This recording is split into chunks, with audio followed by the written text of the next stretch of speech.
Hey everyone, welcome to this explainer. Today we're tackling something that literally affects every single one of us, controlling your emotions before they end up controlling you. We all kind of like to think we're the undisputed masters of our own minds, right? But today we're going to peek behind the curtain at the hidden mechanics that prove, well, your emotions might actually be hijacking your entire life. Let's get right into it. Okay, let's dive into this. I want you to think about this for a second. You are a remote-controlled toy. Ouch, right? It's a pretty harsh reality to face. But think about the last time somebody insulted you, or, I don't know, cut you off in traffic. What happened? Your hands probably started shaking, your face flushed red, and your brain just screamed at you to either lash out or internalize the whole thing and feel terrible. Somebody pushed a button, and you instantly reacted. If a tiny bit of praise makes you absolutely overjoyed and a minor setback sends you into a depressive spiral, then your happiness and your anger are completely in the hands of whoever just happens to be walking past you. You're literally functioning like a little toy car, and someone else is holding the remote. And the sheer scale of this issue, it's staggering. An overwhelming 99% of people spend their entire lives trapped in what we can call reaction mode.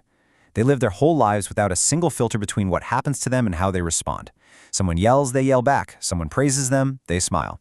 It's just this endless, exhausting cycle of reacting.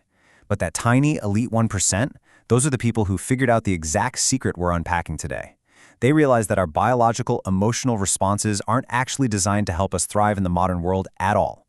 They're actually designed to control us. To really understand why this happens, we have to look at what I call the biological glitch.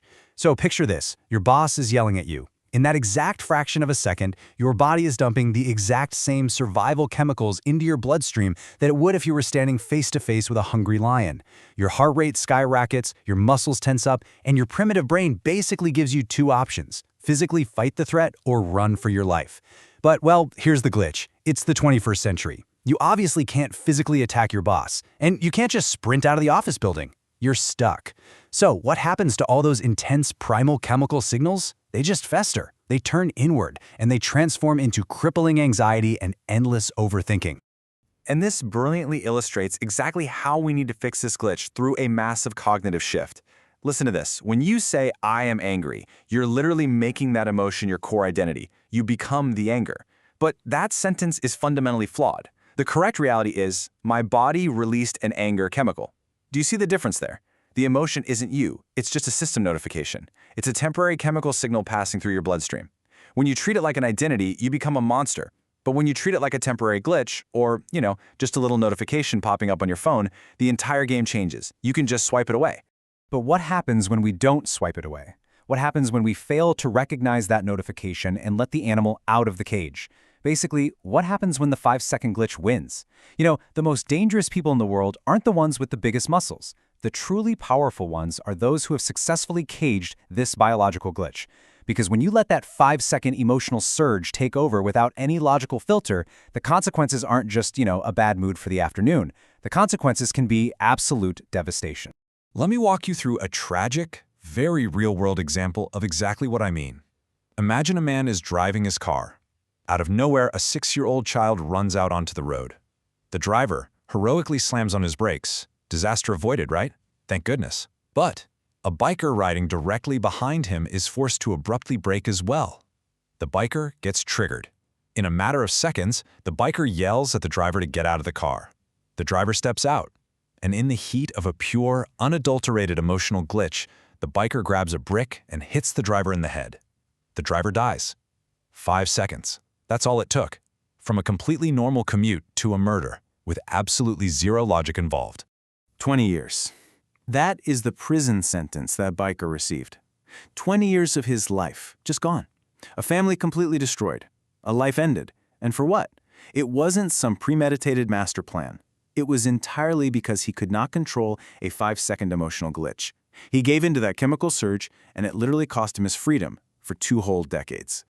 Now you're probably sitting there thinking, well, okay, I'm never going to hit someone with a brick. And thankfully, yeah, you probably won't.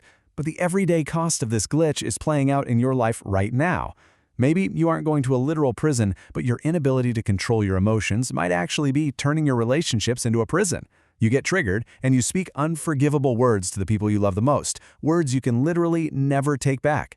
Or maybe you skip the gym because your brain sends a feeling low notification and you just obey it, which leads you to hate your own body and your own choices. This glitch, it's quietly sabotaging your potential every single day. But hey, here is the good news. We are definitely not going to leave you as a remote-controlled toy. We're going to install a firewall. There is a proven system for regaining control. These are actual techniques used by master negotiators and top-tier professionals to navigate incredibly high-stakes situations without losing their cool. If you apply this, I can guarantee it will completely change the trajectory of your life. Let's move to the first major technique, which is called the 4-second void. Now, full warning, this is incredibly difficult, but it's also incredibly powerful. When you feel that trigger, the anger, the jealousy, the fear, step 1 is to simply recognize it. Then step 2, you do absolutely nothing. You completely deny your brain the immediate reaction it's begging for just 4 to 5 seconds. Don't speak, don't act, just pause. Then, step 3, you actively practice extending that pause to 10 and then 15 seconds.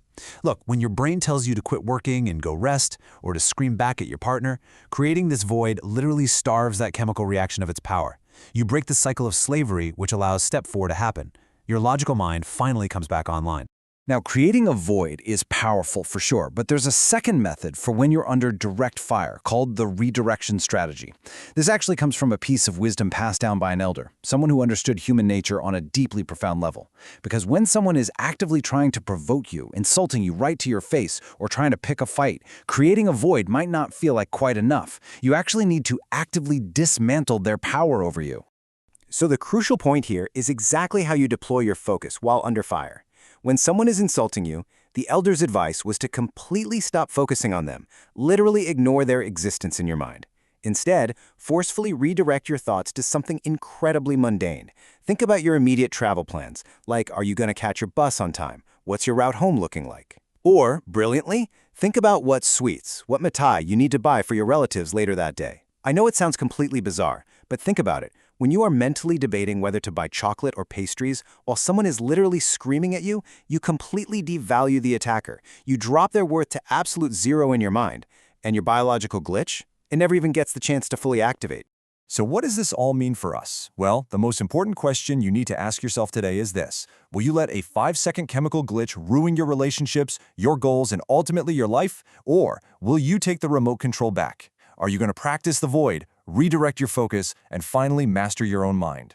Look, those who cannot control their emotions are just slaves to their circumstances. But those who master this, those who can actually cage that animal inside, they become legends. The choice is entirely yours. Thank you so much for joining me on this explainer, and I will see you in the next one.